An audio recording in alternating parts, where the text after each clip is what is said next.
Oke, assalamualaikum warahmatullahi wabarakatuh. Di sini perkenalkan kami adalah para guru-guru dari salah satu sekolah swasta di Kalimantan Selatan. Jadi kami di sini membahas mengenai pandemik yang ada di dunia saat ini, yaitu pada awal tahun 2020, yaitu pandemik dari coronavirus. So di sini ada saya sendiri sebagai guru citizenship. Ini ada guru fisika, terus ada guru bahasa Inggris, terus ada guru art. Nah, ini fisika, English, and art. So, untuk mempersingkat keadaan akan kita persingkat ya. Jadi kita akan membahas mengenai bahasnya dari perspektif ya. Belum, nanti dulu. Dari sabar. Guru Inggris sih nggak sabaran, orang suka dorong sih. Siap. Ya, suka nge-push gitu. Jadi kita sabar dulu ya. Jadi nanti kita akan lihat sudut pandang dari para guru-guru yang di sini. Jadi kita mulai dari pembahasan dari perspektif atau sudut pandang mengenai coronavirus dulu. Kita mulai dari guru fisika dulu ya. Silakan guru fisika. Apa yang sudut pandang dari fisika mengenai coronavirus selain kita libur gitu ya, siswa libur. Oke, terima kasih. Sebelumnya saya ucapkan turut berbelasungkawa kepada seluruh dunia.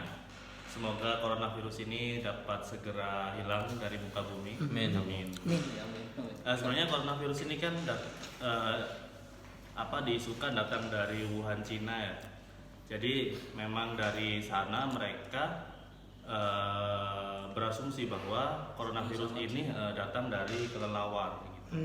Okay. Jadi banyak dari masyarakat Wuhan yang makan kelelawar sehingga ada salah satu kelelawar yang dia sakit lalu dimakan oleh salah satu masyarakat di Wuhan sehingga menyebar dari tubuh ke tubuh di Wuhan dan sehingga menjangkit ke seluruh dunia.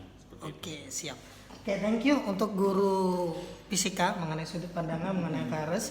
Habis ini kita diskusi kecil. Oke, dari sudut pandang guru bahasa Inggris atau English teacher, please. Thank you, terima kasih. Please speak English, no problem. Yes, because it is for to in the world. Tadi ini kenapa nggak pakai fisika?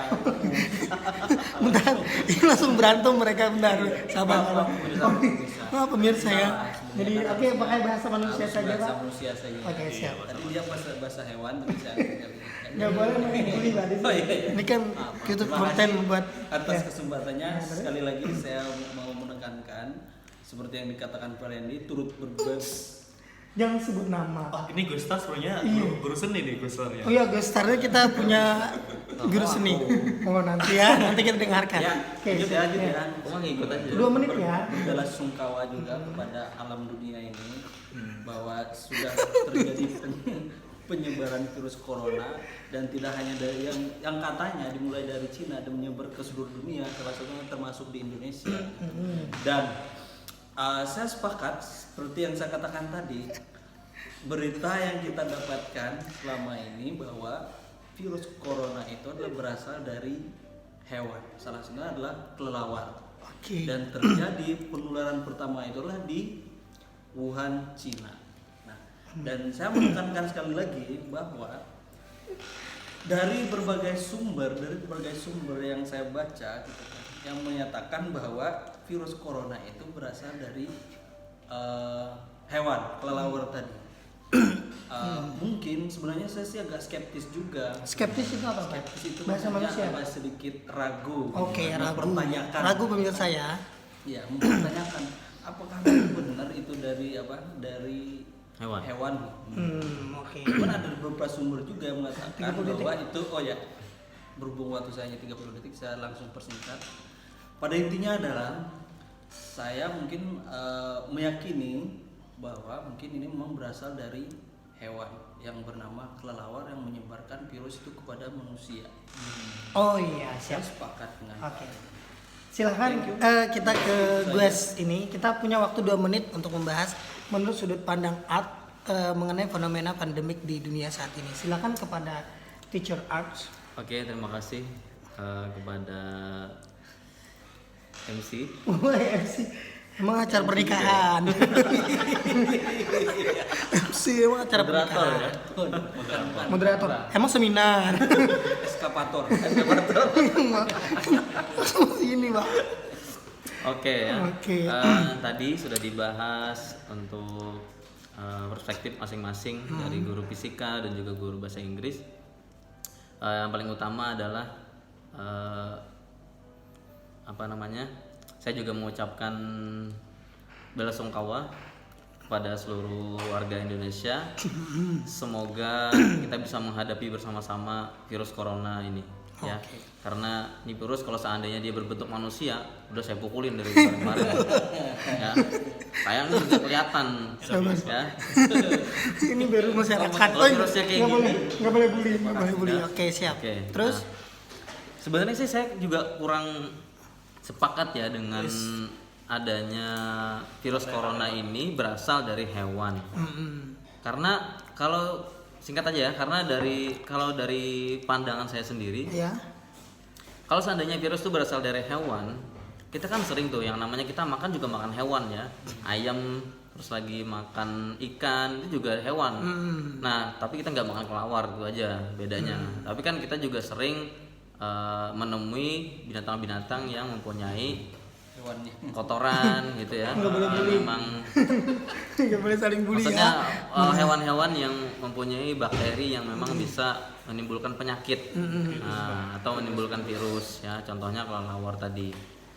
Saya sih kurang sependapat kalau virus corona itu berasal dari kelelawar karena kalau dari dulu memang sudah kelelawar itu punya namanya virus corona. Dari dulu udah mati semua manusia ya. Karena kita juga sering ngusir kelelawar, ngusir kecoa. Contohnya di mana? Hah? Mister, contohnya di mana kemarin? Saya dulu kan pernah punya pengalaman seperti ini. Ya. Saya dulu pernah bersihin sebuah musola yang penuh dengan kotoran kelelawar dan juga kelelawarnya. Nah, saya tuh langsung naik ke atas, pegang kelelawarnya, bunuh kelelawarnya, langsung bersihin kotorannya. Nah, kalau dari zaman dulu saya udah terlibat dengan kelelawar, saya udah mati dan kena virus corona. Ya. Tapi kan sampai sekarang nggak ada. Mungkin ini hanya pengalihan isu aja menurut saya ya. Karena saya nggak sependapat kalau corona itu berasal dari hewan. Oke. Kita garis bawahi semua dulu ya para ini. Halo, ini ada guru baru dari Amuntai. Jadi beliau ini adalah guru guru IT. So mungkin dari Amuntai terbang ke sini langsung ya. So kita membahas kita garis bawahin langsung. Oke. Dari penjelasan beberapa teacher tadi kita sudah dapat kesimpulan. Ada yang percaya bahwa virus ini memang dari hewan, kelelawar. Terus ada yang percaya mungkin virus ini nggak dari hewan. Contohnya senjata biologis. Misalnya bilang aja begitu ya. Terus kita tanya gini. Ini kan kita cicat kecil aja ya, kayak nggak penting gitu ya, tapi ini buat pengetahuan kita semua biar bisa mengasah pengetahuan dan keterampilan kita. Nah, kita tanya nih dari teacher di sini ya. Kalau seandainya memang virus ini dari senjata biologis yang dibikin oleh satu negara, dampak terbesar bagi kehidupan kita itu apa sih? Contohnya di Indonesia ya, kita ambil hal kecil aja di Indonesia. Kira-kira menurut guru English, saya ulangi pertanyaannya atau nggak usah ya? Oke, nggak usah. Silakan. Yang pertama-tama. 1 menit aja ya. Seandainya ini mau benar adalah dari senjata biologis, salah satu dampaknya bagi Indonesia adalah satu, masyarakat Indonesia yang terpapar oleh virus itu maka akan mengurangi jumlah penduduk Indonesia. Iya. Bayangkan penduduk penduduk Indonesia adalah sekitar 270 juta jiwa.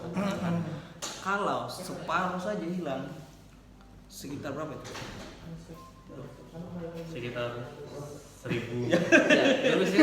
Guru fisika hebat. Ketahuan kan? Kurang. Iya. Kenapa segitu? Bayangkan kalau sudah hilang separuh dari 30 juta.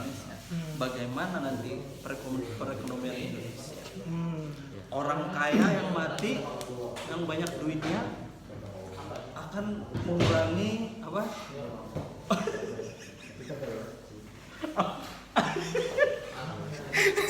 Kalau orang kaya yang mati, Ya enak. Iya, iya. Harta warisan bisa dibagi-bagi ke anak-anaknya. Oh, Itu iya, iya. masih bisa. Oh, 30 detik Pak. Oh sudah. Tapi kalau orang yang miskin yang mati gimana?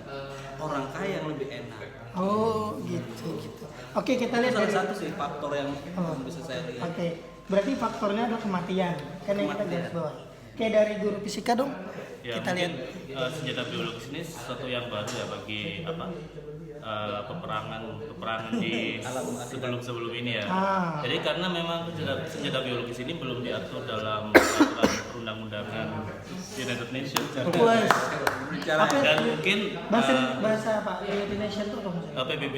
Oh PBB. Ya, jadi mungkin belum takutnya senjata biologis ini menyakiti rakyat sipil gitu. Jadi kalau seandainya wilayah perang itu di daerah yang ada masyarakat sipilnya, takutnya menyakiti masyarakat sipil dan itu juga bertentangan dengan hakikat perang yang ada selama ini. Ya, benar sekali.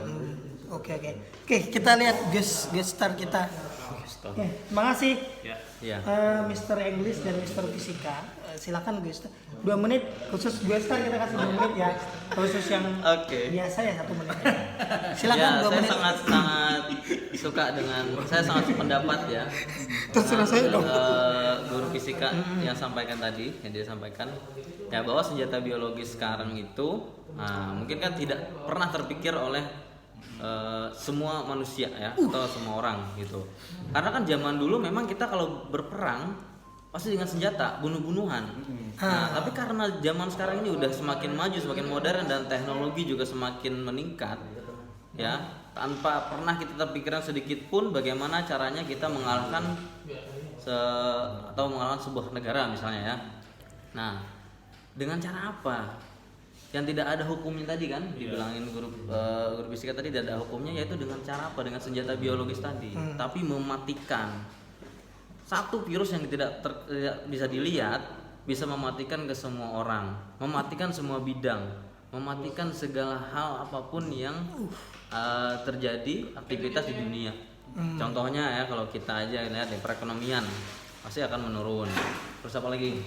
Ya semuanya Pak. Satu negara itu mungkin bisa mati dalam beberapa bulan aja. Ya, itu adalah salah satu mungkin senjata perang yang paling berbahaya, bukan rudal, bukan tank.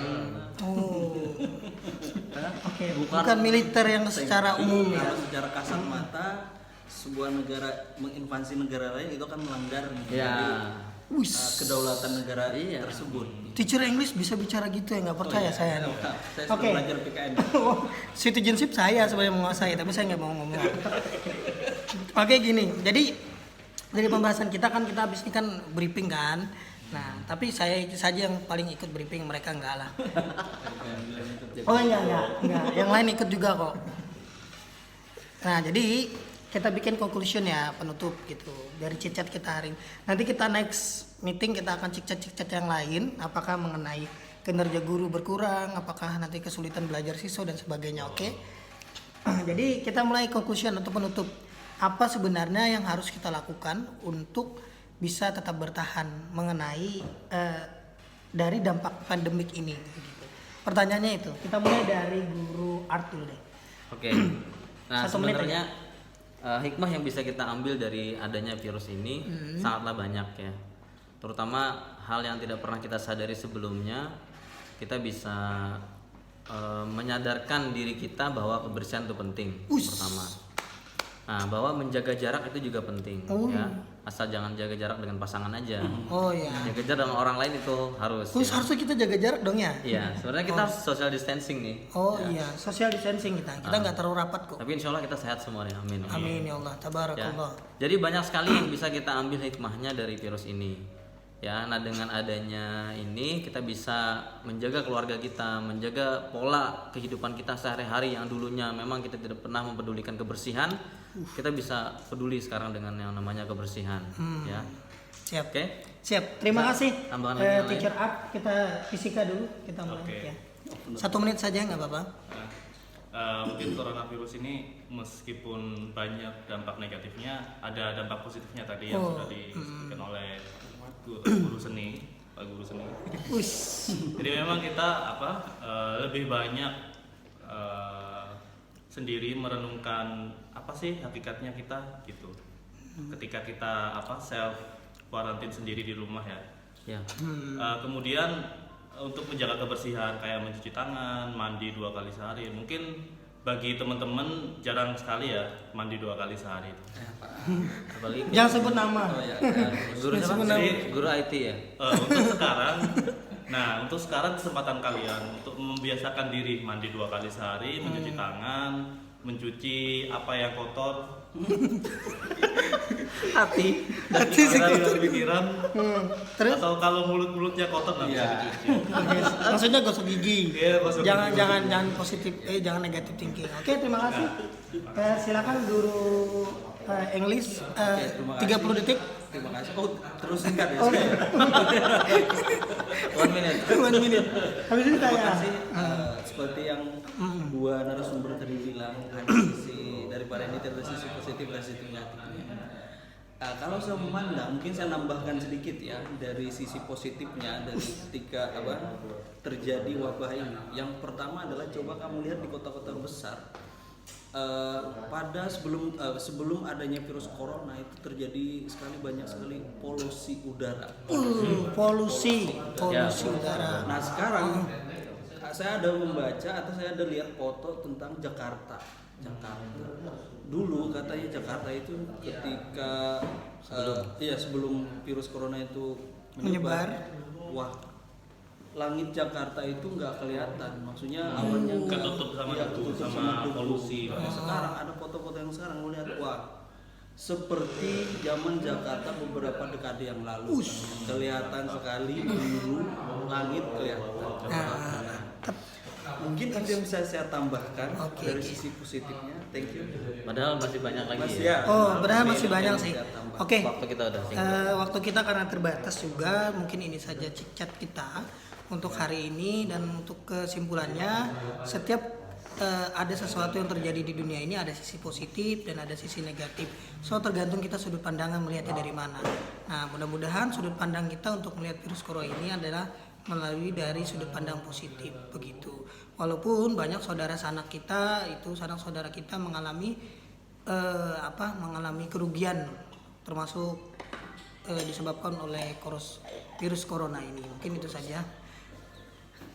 Oke, terima kasih banyak untuk hari ini. Ya. Kita lanjutkan chat untuk berikutnya lagi. Itu ada lagi teacher geografi. Dia tuh paling lucu dan paling tua sih sebenarnya. Oke, terima kasih. Paling tua juga. Wassalamualaikum warahmatullahi wabarakatuh. Say dadah. Dadah, see you.